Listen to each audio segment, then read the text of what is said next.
오늘도 우리 예배를 받으실 주님께 찬양의 박수를 올려드리겠습니다.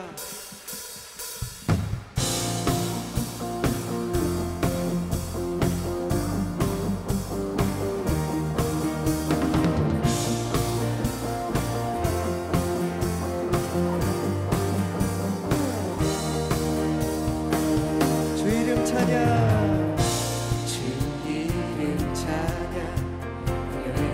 강물을 위험한 땅에 살 때에 주님 찬양해. 아멘. 주 이름 찬양. 거친 광야와 같은 인생을 걸어갈 때도 주님 찬양해. 모든 축복 주신 주님 찬양하리. 어두운 날이 다가와도 난 외치 주의 이름을 찬양해. 주의 이름을 찬양해. 영화로운 주 이름 찬양.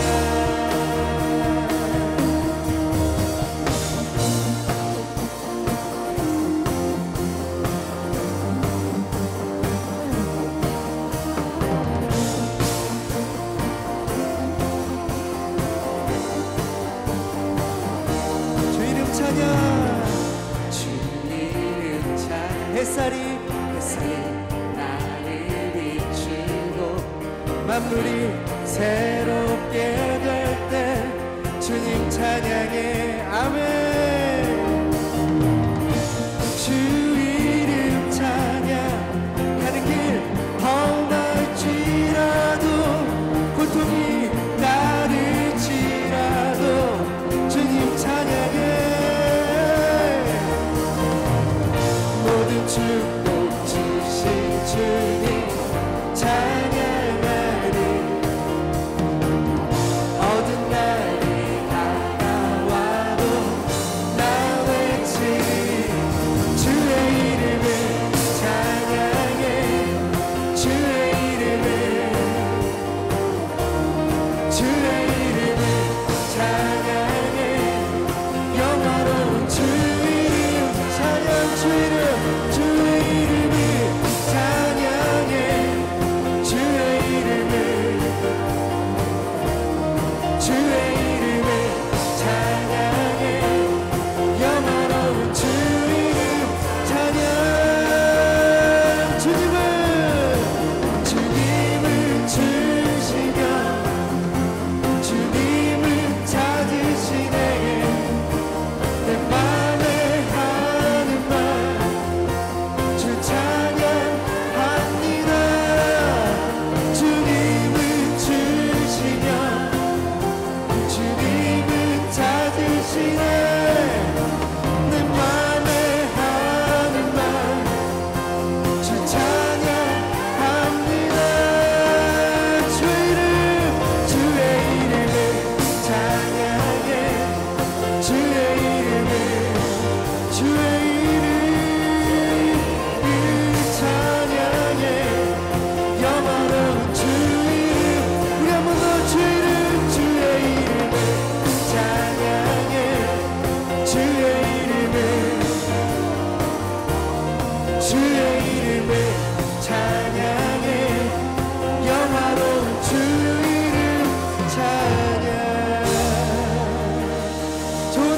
슬픈 날도 주님의 이름을 찬양하고 높여드립니다.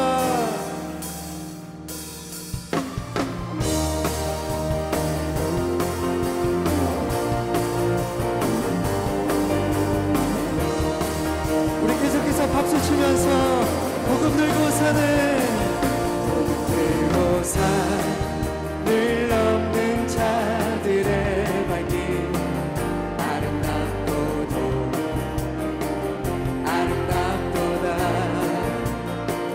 평화전하며 복된 소식을 외치네 주 다스리시네. 우리 한 번 더 복음 들고 산을 넘는 자들의 발길 아름답고도 평화전하며 복된 소식을 외치네 주 다스리시네 주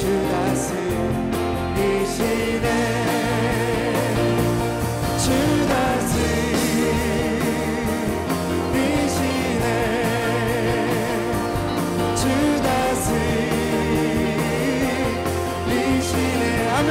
주 다스리시네. 주 다스리시네.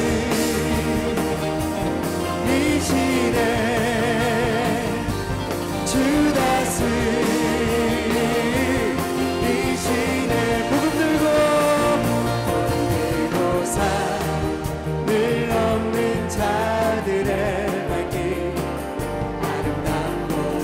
아름답고도 아멘. 평화전하며 복된 소식을 외치네 주 다스리시네 아멘. 주 다스리시네 주 다스리시네 주 다스리시네 주 다스리시네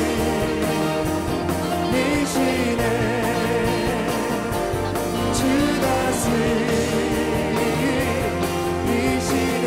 우리의 박수로만 주 다스리시네. 주 다스리시네. 아멘. 주 다스리시네. 다 같이 주 다스리시네.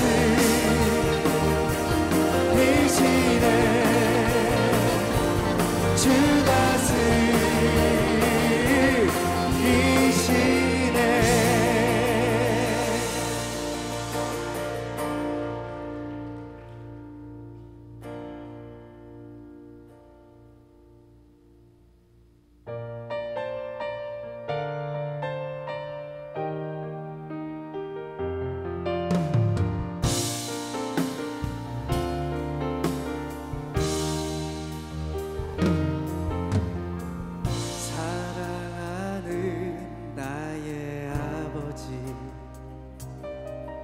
이름 높여드립니다.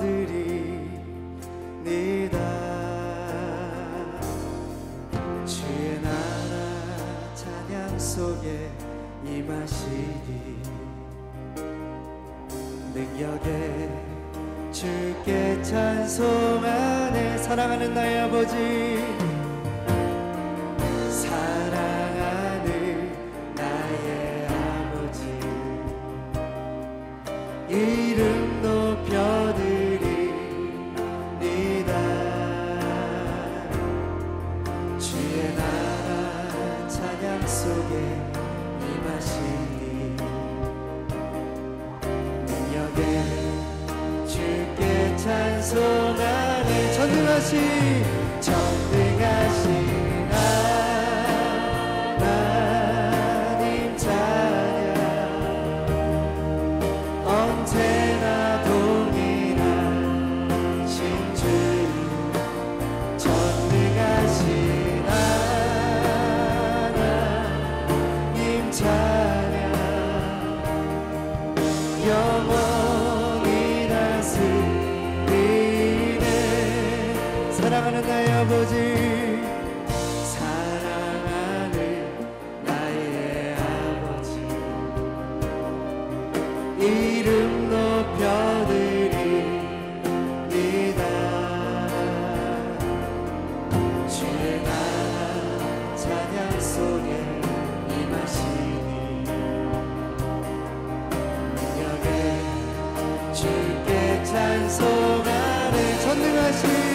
전능하신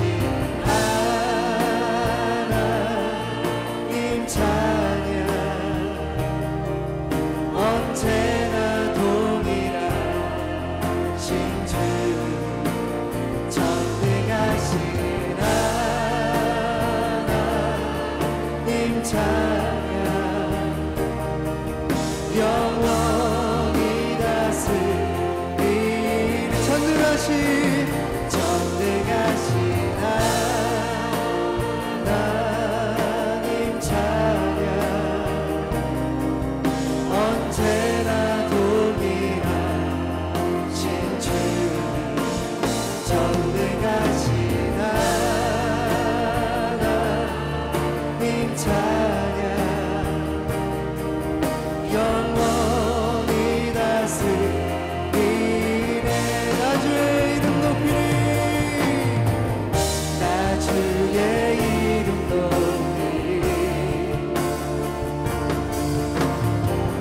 나 주의 이름 높이리 하늘 높이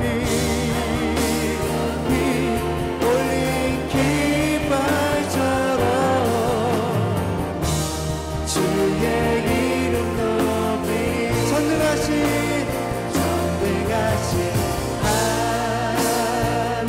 하나님 찬양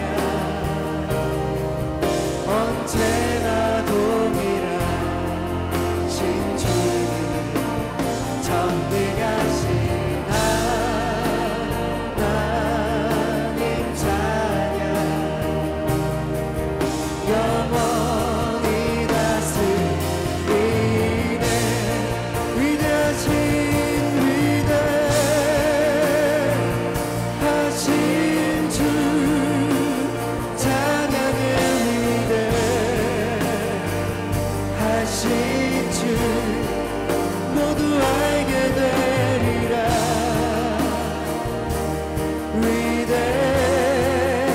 위대하신 주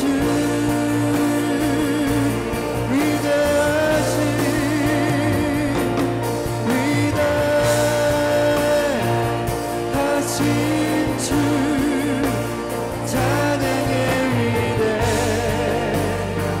위대하신 주 모두 알게 되리라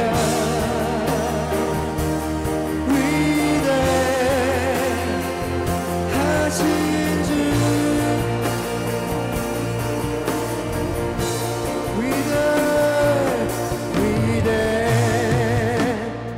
위대하신 주 찬양의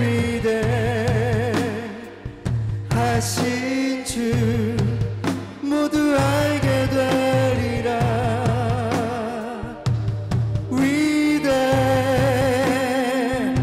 위대하신 주 우리 한번 더 위대하신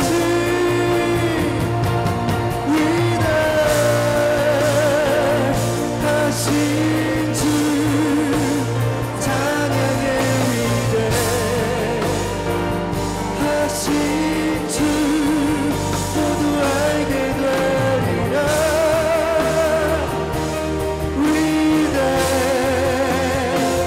위대하신 주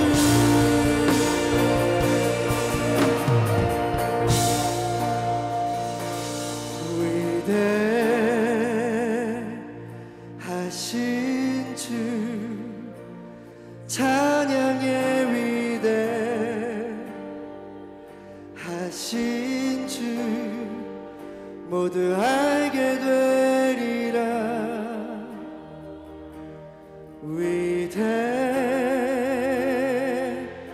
위대하신 주 이 시간 우리 합심하여 기도하겠습니다. 위대하신 주님 온 땅 가운데 높임을 받으실 오직 한 분 하나님을 우리가 이 시간 찬양합니다. 높여드립니다. 주님을 경배합니다. 우리 예배를 받으시고 우리 삶을 받아 주시옵소서. 함께 주여 크게 부르시고 기도하겠습니다. 주여 영원전부터 영원까지 사랑과 은혜로 인도하시는 하나님 아버지, 우리를 사랑하사 독생자 예수를 죄 있는 육신의 모양으로 이 땅에 보내시어 십자가의 죽으심으로 죄로 인해 죽었던 우리를 살리신 예수의 이름을 높여드리며 찬양과 존귀와 경배를 올려드립니다. 한 주간 살아가면서 때로는 타협하고 세속적으로 살았던 모습들, 말씀 앞에서 순종치 못하고 성령의 인도하심을 따르지 않았던 죄된 모습들을 회개하며 십자가 앞에 내려놓습니다. 궁일하신 하나님 아버지, 십자가의 보혈로 저의 죄를 씻어주시고 베다니 공동체의 모든 지체들이 하나님의 자녀의 권세로 아빠 아버지께 예배로 나아갈 수 있도록 성령님 친히 증언하여 주셔서 오직 예수 이름으로 하나님께 감사와 영광을 돌리는 귀하고 귀한 예배되게 하여 주옵소서. 예수 그리스도의 십자가의 보혈의 공로 위에 세워진 몸된 베다니 교회를 40년간 인도하여 주신 주님께 감사드리며 복음을 위한 일에 함께 합력하여 선을 이루었던 믿음의 선배들과 성령의 권능으로 선교적 사명을 감당하는 우리 모두에게 충만함을 부어주셔서 지치지 않고 하늘로부터 오는 힘과 능력과 지혜로 하나님의 뜻을 이루어 나가는 기쁨의 교회 되게 하여 주시옵소서. 바라기는 그리스도 예수의 사랑이 우리 안에서 의의 열매로 나타나기를 구합니다. 서로 세워주고 섬기며 봉사할 때 기쁨이 차고 넘치게 하여 주셔서 구원의 주 예수를 더욱 사랑할 수 있게 하시고 주의 나라를 위하여 헌신하는 베다니 지체들이 될 수 있도록 성령님의 충만함으로 동행하여 주옵소서. 예배를 위해 수고하는 손길드가 감당하는 모든 사역 가운데 하늘로부터 오는 큰 은사와 능력으로 충만하게 채워주시기를 바라오며 이 시간에도 병마와 싸우고 있는 성도들 계십니다. 치유의 하나님, 손을 들어 만져주시고 병상에서 외롭고 두려워하지 않도록 그 마음을 생명의 빛으로 비추어 주셔서 오직 예수만을 의지할 수 있는 믿음을 부어 주시옵소서. 주를 위하여 준비한 찬양대의 찬양이 성도들의 마음과 합하여 하늘 보좌 앞에 상달리기를 원하오니 하나님 홀로 영광 받으시오며 마음으로 함께 찬양하는 모든 성도들의 삶이 늘 찬양으로 감사가 넘칠 수 있도록 은혜의 복을 내려 주옵소서. 진리의 말씀을 대언하실 목사님을 성령께서 친히 인도하여 주셔서 복음을 증거하고 전할 때 우리 안에서 오직 예수로 살아가야 할 믿음을 충만케 채워주시고 그리스도의 복음에 합당한 삶을 살게 하여 주옵소서. 저희들의 죄를 대속해 주셔서 구원의 기쁨을 주신 예수 그리스도의 이름으로 기도합니다. 아멘. 하나님께서 오늘 우리에게 주시는 말씀은 신약성경 사도행전 16장 6절부터 15절까지 말씀입니다. 사도행전 16장 6절부터 15절까지 말씀. 제가 갖고 있는 성경은 신약 214면에 있습니다. 사도행전 16장 6절부터 15절까지 말씀을 합독하겠습니다. 성령이 아시아에서 말씀을 전하지 못하게 하시거늘 그들이 부르기아와 갈라디아 땅으로 다녀가 무시아 앞에 이르러 비두니아로 가고자 애쓰되 예수의 영이 허락하지 아니하시는지라. 무시아를 지나 드로아로 내려갔는데 밤에 환상이 바울에게 보이니 마게도냐 사람 하나가 서서 그에게 청하여 이르되 마게도냐로 건너와서 우리를 도우라 하거늘 바울이 그 환상을 보았을 때 우리가 곧 마게도냐로 떠나기를 힘쓰니 이는 하나님이 저 사람들에게 복음을 전하라고 우리를 부르신 줄로 인정함이로라. 우리가 드로아에서 배로 떠나 사모드라게로 직행하여 이튿날 네아폴리로 가고 거기서 빌립보에 이르니 이는 마게도냐 지방의 첫 성이요 또 로마의 식민지라. 이 성에서 수일을 유하다가 안식일에 우리가 기도할 곳이 있을까 하여 문 밖 강가에 나가 거기에 앉아서 모인 여자들에게 말하는데, 두 아들아, 시에 있는 자색 옷감 장사로서 하나님을 섬기는 루디아라 하는 한 여자가 말을 듣고 있을 때 주께서 그 마음을 열어 바울의 말을 따르게 하신지라. 그와 그 집이 다 세례를 받고 우리에게 청하여 이르되, 만일 나를 주 믿는 자로 알거든 내 집에 들어와 유하라 하고 강권하여 머물게 하니라. 아멘. 이는 살아계신 하나님의 말씀입니다.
할렐루야. 오늘도 하나님이 주시는 은혜와 평강이 여러분의 삶에 풍성히 넘쳐나는 복된 주일 되시기를 주님의 이름으로 축복합니다. 특별히 오늘은 존 웨슬리 목사님, 우리 감리교를 창시하신 목사님이 1738년 5월 24일 영국의 런던의 올더스게이트라고 하는 한 거리에서 모라비안 교도들의 집회에 참석했다가 로마서 서문을 읽는데 그 마음이 이상하게 뜨거워졌다라고 하는 회심의 사건을 기념하는 날이기도 합니다. 특별히 지난 2주 전에 우리 성도님들과 함께 그 올더스게이트 거리에 가서 기도했는데 참 감사가 있었던, 또 감격이 있었던 그런 여행이었습니다. 우리의 마음을 움직이시고 또 마음을 감동시키시는 하나님께서 지금도 동일하게 우리의 마음을 두드리고 계심을 여러분 믿으시기를 주님의 이름으로 축복합니다. 본문의 배경이 그렇습니다. 바울이 열심을 가지고 아시아에서 복음을 증거하려고 했습니다. 우리가 살았던 대한민국을 포함한 아시아가 아니고 소아시아를 가리킵니다. 그런데 이상하게 성령께서 그 복음을 증거하려고 하던 바울과 그 일행을 막으시는 거예요. 말씀을 전하지 못하게 하셨다고 그랬습니다. 이상하잖아요. 아니, 말씀을 전하도록 허락해 주셔야지. 그래서 이번에는 다른 방향을 돌려서 부르기아와 갈라디아 땅으로 가서 무시아 앞에 이르러 비두니아로 가고자 애썼는데도 예수의 영이 허락하지 않으셨다. 성경은 분명하게 그렇게 기록합니다. 아니, 도와주셔야 되잖아요. 뒤에서 힘을 북돋아 주셔도 될까 말까 한 일인데 왜 성령께서는, 왜 예수의 영은 그 복음을 증거하는 일을 허락하지 않으시고 또한 막으셨을까요? 우리가 하나님의 일을 감당한다고 할 때 제일 중요한 건 이게 하나님이 기뻐하시는 것인지 아닌지를 먼저 분별하고 해야 한다는 사실이에요. 우리는 내 열심을 가지고 내가 하고 싶은 대로 자기 만족을 위해서 봉사하는 경우들이 실제로 있습니다. 그러나 우리가 아무리 애쓰고 힘써도 성령께서 막으신다면, 주님께서 허락하시지 않는 일이라면 거기서 멈춰서야 합니다. 이걸 분별하는 것이 쉽지가 않죠. 결국에는 무시아를 지나서 드로아라는 곳에 이르렀는데 그때 밤에 환상을 보게 됩니다. 이 드로아는 그 지역에서는 바닷가 끝에 있는 그런 곳이었습니다. 그러니까 더 이상 갈 수 없는 땅끝이라는 거죠. 근데 환상 가운데 무엇을 보게 되냐면 이 마게도냐, 바다 건너 마게도냐라는 곳에 있던 어떤 한 사람이 건너와서 우리를 좀 도와달라, 이런 환상을 보는 거예요. 바울의 열심으로는 드로아라는 곳이 땅끝이었지만 하나님의 계획은 바다 건너에 그 마게도냐, 지금으로 치면은 유럽의 관문이 열리는 더 큰 계획을 가지고 계시다는 사실을 우리는 알게 됩니다. 바울의 열심을 가지고 아시아에서 열심히 복음을 전했다면 그럼 어느 정도의 열매가 있었을 거예요. 근데 그거는 바울의 크기죠. 반면에 건너와서 우리를 도우라 라고 하시는 하나님의 말씀에 순종하며 마게도냐를 통해서 복음의 문이 열렸을 때 그거는 하나님의 크기, God size의 하나님의 일을 경험하게 된다는 것입니다. 그렇게 바울 일행이 마게도냐로 건너기로 마음을 결정한 이유는, 그래, 이 환상이 그냥 헛것이 아니라 하나님께서 저들에게 복음을 전하라고 하시는 그 계시의 말씀임을 인정했기 때문이었습니다. 바울 일행은 머뭇거리질 않았습니다. 드로아에서 배로 떠나서 사모드라게로 직행했다고 그랬고요. 이튿날 네아폴리로 향해서 빌립보라는 성까지 이르게 됩니다.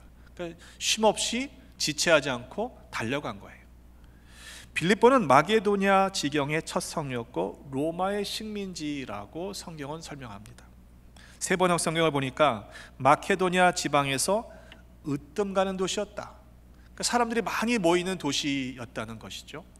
그도 그럴 것이 당시 로마 제국은 점령지에 로마군을 주둔시키면서 그 로마 황제를 주로 섬기게 했습니다. 또 제대한 군인들은 그 지역에서 정착하며 살았기 때문에 상당히 많은 로마의 문화가 지배하던 도시였죠. 빌립보 사람들에게는 특혜가 주어졌는데 로마 시민들과 동일한 합법적인 권한을 갖게 되었습니다. 때문에 빌립보 사람들은 로마 제국에 대한 충성심이 남달랐던 그런 사람들입니다. 뿐만 아니라 이것이 로마의 식민지라고 기록하고 있는 이유는 당시에 이방 문화가 가득했던 도시라고 또한 성경은 우리에게 설명하고 있는 것이죠. 그것 때문인지 그 마게도냐에서 가장 으뜸가는 도시에 유대인의 회당이 없었어요. 역사적으로 보면은 이스라엘 백성들은 흩어진 백성들입니다. 많은 아픔의 역사 때문에 곳곳에 흩어져서 살면서 그래도 하나님을 믿고 말씀을 지키고자 회당을 만들고 회당 중심으로 신앙의 공동체를 형성했던 민족입니다. 그러니까 적어도 유대인 남자 10명만 있으면 회당을 만들 수가 있었는데 오늘 말씀해 보니까 그 마게도냐에서 가장 으뜸가는 도시였던 빌립보에 유대인의 회당이 없었다는 거예요. 그도 그럴 것이 로마의 문화가 가득하고 로마의 황제를 주로 숭배하는 신적인 존재로 경배하는 그곳에 유대인 남자가 발 붙일 틈이 없었을 것입니다. 우리는 질문이 생깁니다.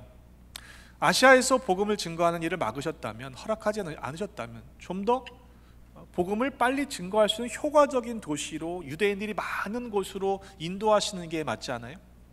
그렇잖아요. 효율적인 선교를 할 수 있는 곳으로 보내시는 것이 마땅하다라고 생각하는데 하나님의 계획은, 하나님의 일하시는 방법은 우리의 생각과 전혀 다르다는 사실을 인정해야 합니다. 회당이 아니라 강가에 모여있던 소수의 여인들을 통해서 유럽을 복음화시키는 그 문을 여셨기 때문에 그렇습니다. 우리들은 대부분 무엇인가 조건이 갖춰지고 넉넉한 형편이 되고 사람들도 있고 이게 준비가 되어야만 일을 시작할 수 있다라고 생각합니다. 그러나 하나님은 그렇게 일하지 않으세요. 일꾼이 적어서 할 수 없다라고 말하는 것은 핑계에 불과합니다. 우리는 가진 것이 없어서 할 수 없다라고 말하는 것은 불순종의 변명밖에는 되지 않습니다. 왜냐하면 하나님은 연약하고 작은 자들을 통해서 하나님의 크심을 나타내시는 분이시기 때문에 그래요. 사도 바울의 고백처럼 고린도전서 1장 27절에 보면 하나님은 세상의 미련한 것들을 택하사 지혜 있는 자들을 부끄럽게 하려 하시고 세상의 약한 것들을 택하사 강한 것들을 부끄럽게 하신다고 했기 때문에 그렇습니다. 기왕이면 강한 사람들, 지혜로운 사람들, 있는 사람들을 들어서 쓰시면 좋잖아요. 그런데 그렇게 하면 지혜 있는 사람들은 내 지혜로 이 일들을 행했다라고 착각하기 쉽고, 힘 있는 자가 그 일을 하다 보면 내 힘으로 내 능력으로 이것을 이루었구나 라고 자기를 자랑하기 쉽기 때문이죠. 그래서 하나님께서는 이 모든 일들이 하나님만이 하신 일이라는 사실을 인정하고 하나님께 영광을 올려드릴 수 있도록 지극히 작은 자, 연약한 자를 통해서 일하시는 분이심을 여러분 잊지 마시기를 바랍니다. 공동 번역을 보면 바울의 일행이 성문 밖으로 나가 유다인의 기도처가 있으리라고 짐작되는 강가에 이르렀다, 이렇게 번역하고 있습니다. 그러니까 그 말은 이 여인들, 강가에 모여있던 여인들이 빨래하러 모인 사람들이 아니라는 거예요. 기도하러 모였던 여인들입니다. 적은 무리였어요. 소수의 여인들이 강가에 모여서 기도하고 있는 것을 여러분 한번 상상해 보십시오. 회당도 아니에요. 남자들도 별로 없는 거죠. 10명이 안 되는 그런 도시였으니까. 그 여인들이 그곳에 모여 기도하면서 하나님 앞에 무엇을 소망했을까요? 하나님, 언제쯤 우리는 회당을 가질 수 있을까요? 유대인의 남자가 10명만 모여도 회당을 지을 수 있는데 왜 우리는 그런 형편이 안 되는 걸까요? 그런 기도를 드리지 않았을까요? 하나님은 그 여인들의 기도를 저버리지 않으시고 들어 응답하셨던 것이죠. 왜 하필 그때 그 강가로 바울의 일행이 찾아왔던 것일까요? 기도하는 처소가 있을까 짐작되는 곳으로 찾아왔던 것이죠. 만약 이 바울의 일행이 다른 곳을 찾아 헤맸다면 이 여인들을 만나지 못했을 거예요. 소수의 무리였기 때문에 그렇죠. 그 말은 이 여인들의, 소수의 여인들의 간구와 기도에 하나님은 응답하셨다는 이야기입니다. 세상에서는 만남을 인연이라고 얘기를 해요. 그런데 우리 기독교적인 개념에서의 이 만남은 하나님의 섭리 가운데 일어난 일이라고 저는 믿습니다. 저는 그래서 만남을 표현할 때 신비, 미스테리라고 이해를 해요. 우리의 계획 가운데 만날이라고 예상했던 분은 한 분도 없잖아요. 때문에 이 만남을, 우리의 이 공동체를 더욱 귀히 여기시기를 주님의 이름으로 부탁을 드립니다. 이번에 종교개혁지를 탐방할 때에 대구에서 온 한국 교회 이름이 동행교회예요. 그 교인들을 마주치게 되었어요. 그러니까 한국에선 이런 프로그램이 꽤 있나 봅니다.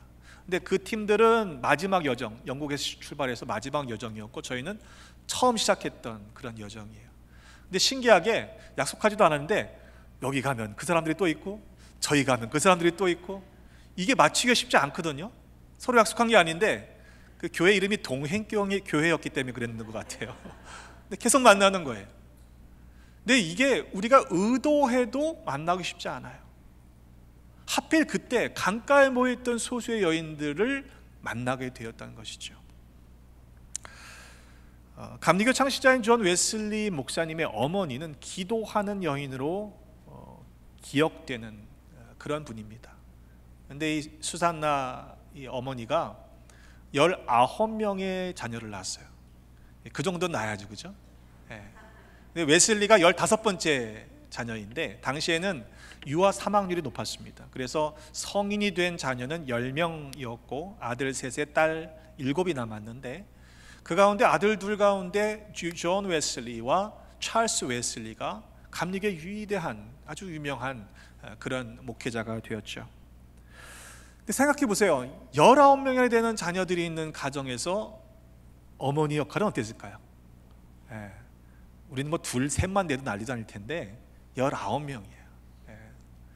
그래서 이 수잔나는요, 기도하는 시간을 어떻게 가졌냐면 자기 앞치마를 뒤집어 썼어요. 앞치마를 뒤집어 쓰면 이거 내가 기도하는 시간이다, 자녀들이 방해하지 않았던 거죠. 여러분, 우리는 기도할 틈이 없잖아요. 그런데 그 틈을 어떻게 만들었어요? 앞치마를 뒤집어 쓰는 거죠.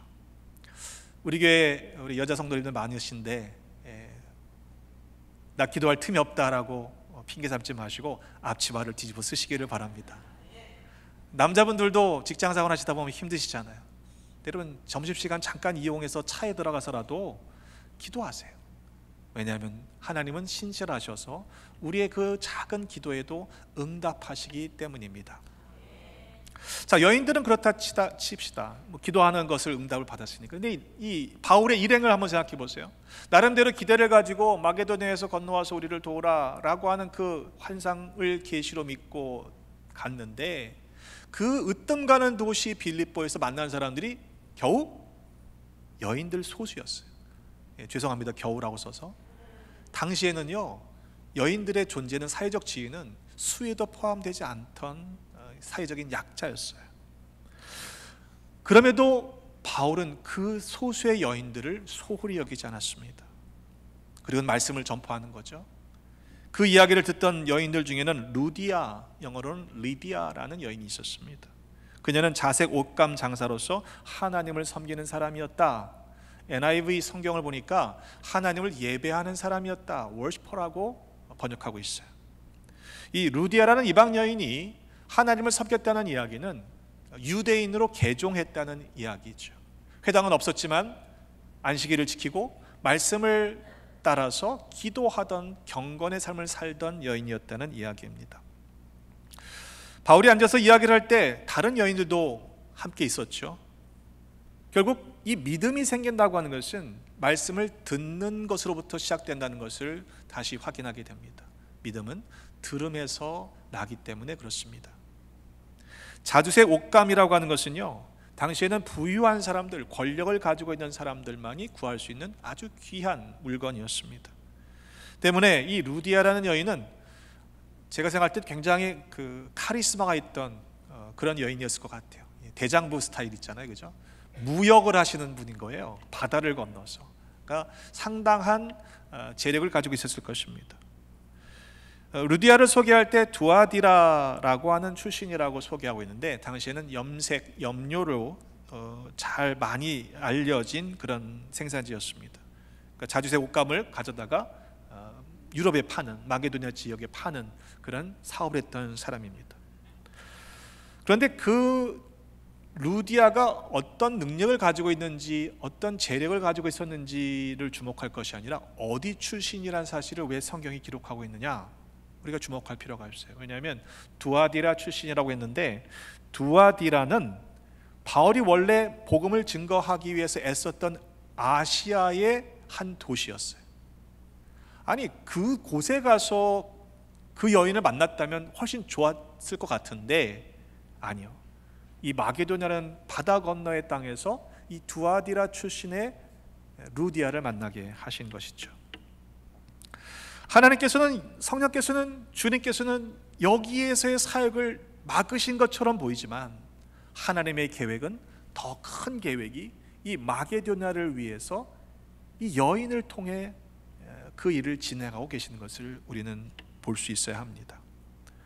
당장 지금 막으시더라도 우리가 절망하거나 포기할 필요가 없는 이유는, 하나님의 말씀을 따라 순종하면 하나님의 더 크신 계획을 우리의 삶에서 누리게 될 것이기 때문입니다.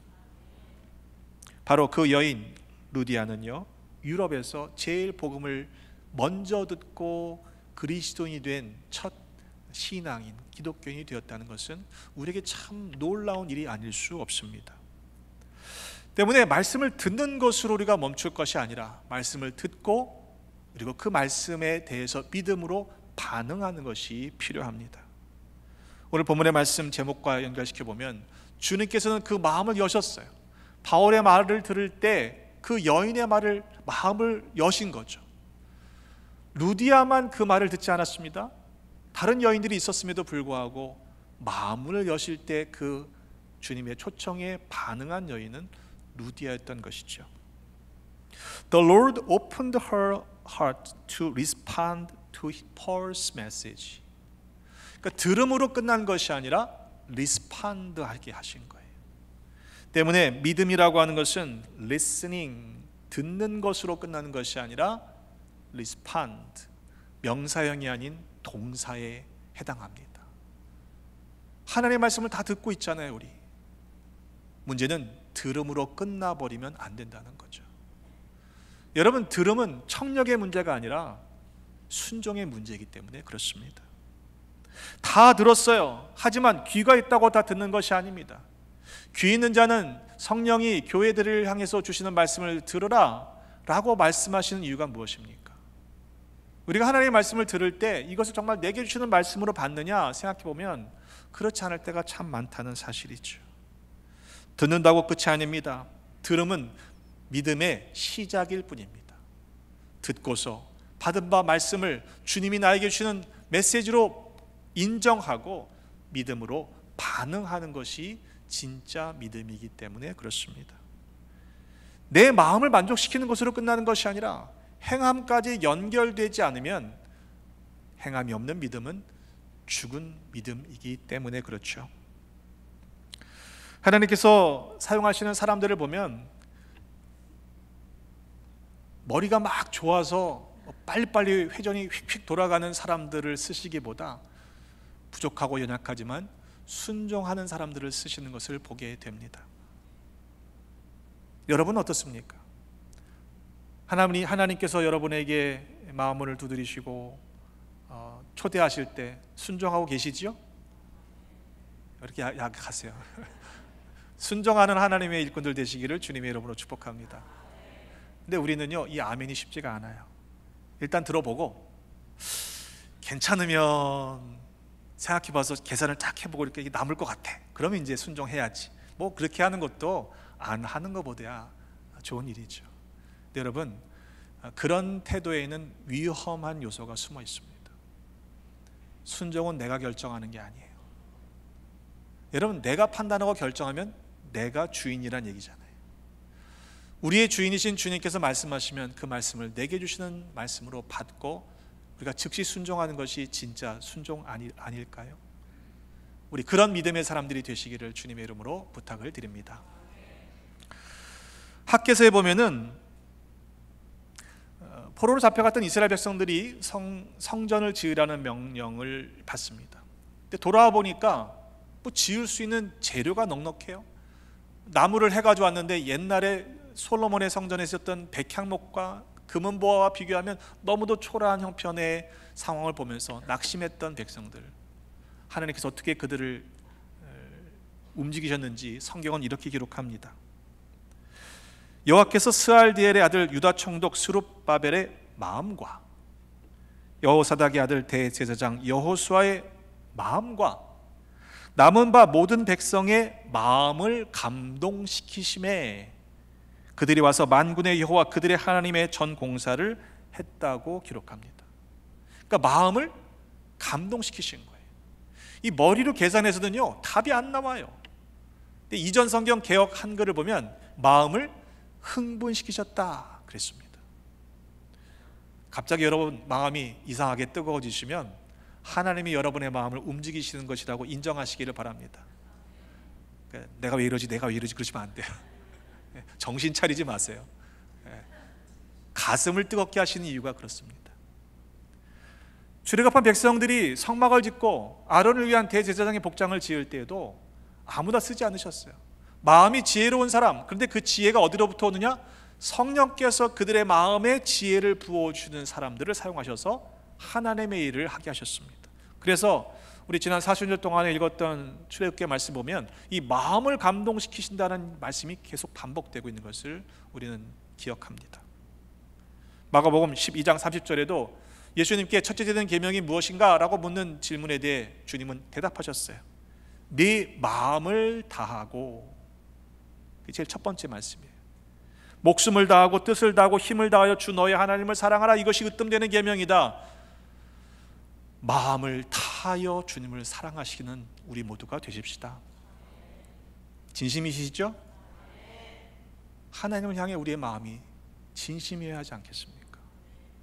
하나님을 향하여 우리의 마음이 나눠진 두 마음이 아니라 전심이 되어야 한다는 사실을 우리는 잊지 말아야 합니다.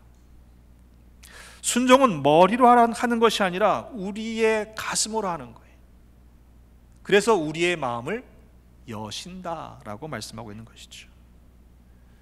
여러분, 기왕에 순종하기 위해서는요, 우리 마음을 다해 기쁨으로 순종하십시다. 물론 억지로 마지못해 하는 것도 나중에 그것이 하나님께서 아름답게 변화시킬 수 있는 기회가 되기도 합니다. 하지만 우리가 기왕에 순종하려면 기쁨으로 나를 그 하나님의 거룩하신 일에 초대해 주신다라는 사실을 감사하며 순종하는 것이 우리에게 복이 될 줄로 믿습니다. 자, 바울이 그 여인들에게 무슨 말을 했을까요? 복음을 증거했겠죠. 근데 우리 유교적인 문화를 봐도 남자와 여자가 같이 앉는다고 하는 건 특별히 뭐 유대인과 이방의 여인이 같이 앉는다는 건 이건 굉장히 어려운 스캔들에 해당되는 문제일 수 있어요. 남녀 7세 부동석이잖아요. 그렇죠?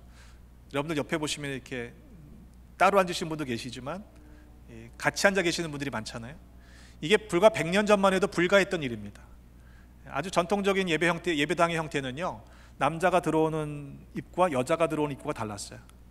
기역자형 예배당이 있어서 가운데다가 막을 치고 목사는 가운데서 양쪽을 보게 하고, 그리고는 서로 못 마주치게 했던 시대도 있습니다. 불과 100여 년 전의 일입니다. 근데 2000년 전에 이 마게도냐의 으뜸가던 성에서 일어났던 이 만남 속에서 어떤 일이 일어났을까요? 복음을 증거한 거죠. 그 복음을 증거했던 이야기를 들은 여인들 가운데 마음이 움직였던 루디아는 말씀을 받고 결단을 합니다. 오늘 말씀해 보니까 세례를 받았다. 그런데 혼자 받은 게 아니에요. 그와 그의 집이 다 세례를 받고 구원을 얻게 되었습니다. 내가 믿는 믿음 지키는 것도 쉽지 않습니다만 가족을 다 구원시킨다고 하는 건 정말 어려운 일이에요. 그렇죠? 그런 제목들을 가지고 기도하시는 분들이 있습니다만, 그에게는 적어도 이 여인이 그 가정에서 그런 긍정적인 영향력을 끼칠 수 있는 사람이었다는 이야기가 됩니다. 뿐만 아니라 사도들을 강권해서 내 집에 들어와서 유하십시오라고 초대합니다. 근데 조건이 있어요. 내가 만일 당신들이 나를 주를 믿는 자로 여기거든, 인정하거든, 알거든 내 집에 들어와서 유하라 라고 요청하고 있다는 점입니다. 그러니까 여기 변화가 있는 거죠. 바로 세례받기 이전에는, 바울의 말을 들을 때는, 그 전에는 하나님을 예배하던 여인이었는데 이제는 하나님을, 주를 믿는 자가 되었다는 거예요. 여러분, 워시퍼라는 개념에서 빌리버가 된다는 건요, 굉장히 큰 변화입니다. 아마 그런 질문이 드실 거예요. 아니 뭐 믿으니까 예배 드리는 거지? 아니요, 믿음이 없어도 예배의 자리에 나와 있을 수 있어요. 그렇잖아요. 여러분, 듣는 것으로 충분하지 않습니다. 다 들으시잖아요. 그런데 이 들음이 여러분에게 믿음으로 반응되지 않으면 그건 살아있는 믿음이 아니라고 성경은 말씀하는 거예요. 루디아는요, 리스너에서 끝나지 않았습니다. 리스판더, 팔로워, 주님의 말씀에 반응했어요. 따르기로 결단했어요. 그것이 진짜 believer, 믿음이라고 성경은 말씀하고 있는 것이죠. 우리 집에 와서 유하라, 자기 집에 초대하는 것이 쉬웠을까요? 아니요, 쉽지 않았던 일입니다. 왜냐하면 내가 편안한 이 안전한 무엇인가를 오픈해야 하기 때문에 그래요. 여러분 자리, 여러분이 익숙한 그 자리를 포기하는 게 쉬워요? 어떤 분은 그 자리 내 자리인 줄 모르고 누가 와서 앉으면요, 기분이 확 나빠지는 분이 있어요. 하물며 집을 내놓는다는 건, 당시에 이후의 본문을 보면요, 이 바울과 실라가 잡혀가서 감옥에 갇혀요. 그런 상황에서 자기의 집을 오픈하는 거죠. 쉬운 일이 아니었다는 겁니다. 16장 40절에도 보면 감옥에 갇혔다가 풀려난 바울과 실라가 먼저 찾아간 집이 어디냐면 이 루디아의 집이었어요. 그만큼 초대교회에는 이렇게 제도화되고 어떤 구조를 가지고 있지 못했던 시절이기 때문에 대부분의 가정에서 교회 공동체가 시작되었던 것을 우리는 알고 있습니다. 여러분, 가정교회라고 하는 개념이 요즘에도 많이 있는데요, 우리가 생각하는 개념이 아니에요. 성경적인 가정교회는요, 목숨을 걸고 자신의 가정을 오픈하는 것입니다. 맞죠? 자기의 불편함 정도는 기꺼이 감당하는 것이 가정교회였어요. 박해 시대에 잡혀갈 수도 있는 그 어려운 상황 속에서 하나님을 경외하는 백성들이 모여 예배하고 말씀을 나누고 서로 아름다운 성도의 교제를 감당했던 곳이 가정교회입니다. 안타깝게도 오늘날 이 시대의 가정교회는요, 좀 개념이 달라진 것 같아요. 뭐 갈 교회가 없어.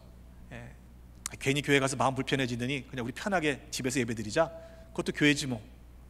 여러분, 그런 개념의 교회가 가정교회가 아닙니다. 루디아는 유럽 최초의 교인이 되었고 기독교인이 되었고 빌립보 교회의 시작을 하게 됩니다. 한 여인의 마음을 여셨던 주님의 그 부르심에, 초대에 이 루디아라는 여인이 응답했기 때문에 시작된 하나님의 크신 일이라는 것을 우리는 기억하십시다. 자, 그렇다면 바울이 원래 자기의 열심을 가지고 증거하려고 했던 이 아시아는 어떻게 되었을까요? 아시아에서 복음을 전하지 못하게 하시고 또 열심히 선교를 하려고 했던 그 바울의 일행의 발걸음을 막으셨잖아요. 허락하지 않으셨잖아요. 근데 하나님은요, 놀랍게 일하시는 분이세요. 만약 바울이 그때 그럼에도 불구하고 환상을 무시하고 건너가지 않고 자기의 열심으로 복음을 전했다면 자기가 열심으로 만날 수 있는 사람들만 만났을 거예요. 뭐 그것도 뭐 나쁘다고 볼 수는 없겠죠. 그런데 이후에 사도행전 19장의 말씀에 에베소 교회를 통해서 일어난 일들을 성경은 이렇게 기록합니다.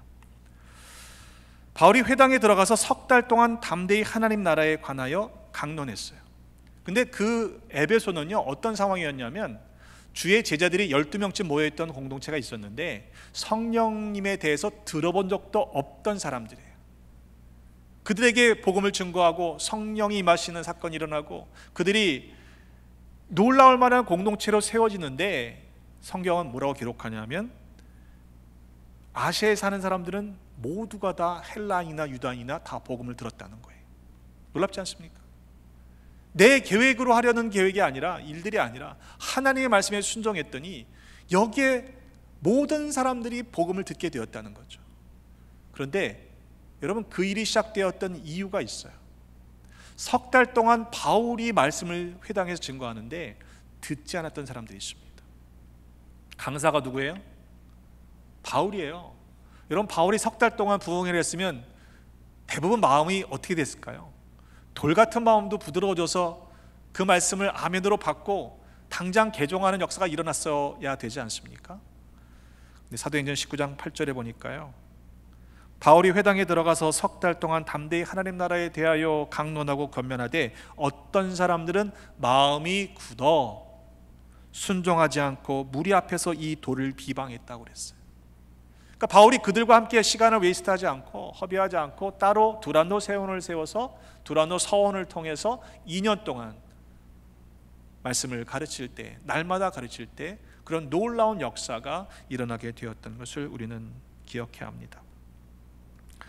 때문에 우리의 열심이 아니라 하나님의 인도하심을 따라 순종하면 하나님의 때에 하나님의 방법으로 하나님의 거룩하신 뜻이 이루어짐을 우리 모두 경험하게 될 줄로 믿습니다. 자, 그런데 문제가 있어요. 우리의 마음을 여시고 우리를 감화 감동시키시고 말씀에 순종하게 하시는 것이 하나님이 일하시는 방법임을 마귀도 잘 안다는 거예요. 그래서 뭘 공격합니까? 마음을 공격하는 거예요. 몸이 힘든 것보다 더 견디기 어려운 것은요, 마음이 힘든 거예요. 여러분, 시험 들면 뭐가 힘들어져요? 마음이 힘들어져요. 마음속에 엉뚱한 생각이 사로잡혀서 그걸 묵상하는 거죠. 그 인생이 나한테 이런 얘기를 했어. 떠나질 않는 거예요. 요한복음 13장 2절에 보면요, 마귀가 벌써 가룟 유다의 마음에 예수를 팔려는 생각을 넣었다고 그랬어요. 떨쳐버렸어야 되는데 그 생각이 잠깐 들어왔더라도 내가 예수 그리스도의 이름으로 떨쳐버리지 못하고 그것을 품고 얼마에 팔지? 언제 팔지? 기회를 엿보는 죄를 짓게 되었다는 것을 우리는 반면교사로 삼아야 합니다. 그래서 때로 시험에 들게 되면 계속해서 마음을 공격하는 거죠. 마음이 힘들어지는 거예요. 잠언 4장 23절의 말씀에 보니까 모든 지킬 만한 것 중에 더욱 네 마음을 지키라. 왜? 생명의 근원이 이에서 남이기 때문이라고 가르치고 있습니다. 여러분, 마음을 지키셔야 돼요. 신명기 4장 9절의 말씀에 오직 너는 스스로 삼가며 네 마음을 힘써 지키라. 그리하여 네가 눈으로 본 그 일을 잊어버리지 말라. 네가 생존하는 날 동안에 그 일들이 네 마음에서 떠나지 않도록 조심하라. 너는 그 일들을 네 아들들과 네 손자들에게 알게 하라 그랬습니다. 우리의 마음에 지금 가득한 것이 무엇입니까? 내가 지금 품고 씨름하고 있는 것이 무엇입니까? 여러분, 주님께서 우리의 마음을 여실 때 그 말씀을 붙잡고 그 말씀에 순종하기 위해 몸부림치는 모두가 되십시다. 엉뚱한 생각에 침투하지 못하도록 마음을 굳게 지키시기를 바랍니다. 라우디게아 교회를 향해서 주셨던 말씀을 잘 아시죠? 계시록 3장 20절에 보면 볼지어다 내가 문 밖에서 서서 두드리노니 누구든지 내 음성을 듣고 문을 열면 내가 그에게로 들어가 그와 더불어 먹고 그는 나와 더불어 먹을 것이라고 말씀하고 계세요. 문을 두드리시는 분은 주님이신데 그 문을 여는 건 누가 해야 되는 거예요? 내가 해야 되는 거예요. 여러분의 평생을 어떻게 살기를 원하십니까? 주님 앞에 섰을 때 너 뭐 하다 왔냐? 라고 물으시면 뭐라고 대답하시겠어요? 열심히 살았습니다. 내가 하고 싶은 거 다 이뤘습니다. 성공적인 삶을 살다 왔습니다. 라고 말하시는 것으로는 충분하지 않습니다. 우리의 마음을 여시고 감동시키시고 흥분시키시는 주님의 뜻대로 살아가 보십시다. 또한 헌신하되 즐거이 순종할 수 있는 믿음의 사람들이 되시기를 주님의 이름으로 부탁을 드립니다. 주님은 우리를 지금도 기다리고 계십니다. 내 마음이 지금 굳어지고 있는지 아니면 부드럽고 말랑말랑하게 변화되고 있는지 여러분 잘 생각해 보세요. 나의 감정의 문제가 아니에요. 말씀을 들을 때 들려지는 것이 은혜이고 내 마음이 감동되는 것이 은혜입니다. 여러분, 주님의 초청에 귀 기울이셔서 하나님의 음성을 듣고 따라 순종함으로 하나님 앞에 귀하게 쓰임받는 우리 사랑하는 베다니의 모든 지체들 되시기를 주님의 이름으로 축복합니다. 기도하겠습니다. 아버지 하나님, 우리에게 복음이 들려지게 하시니 감사드립니다. 또한 아멘으로 순종하게 하셔서 여기까지 인도하여 주시니 감사합니다. 그러나 우리의 마음이 힘들 때가 있습니다. 우리의 마음을 강팍하게 만드는 어려운 일들을 당할 때마다 마음을 굳게 지키게 하셔서 결코 사단마귀 틈타지 못하도록 믿음으로 승리해내는 하나님 백성들 되게 하여 주옵소서. 주님이 우리의 마음문을 두드리실 때 아멘으로 열게 하시고 순종하게 하시사 하나님의 크심을 경험하는 우리 모두 되게 하여 주옵소서. 우리의 마음을 지금도 부르시고 하나님의 거룩한 일에 초대해 주시는 예수 그리스도 이름으로 기도하옵나이다. 아멘.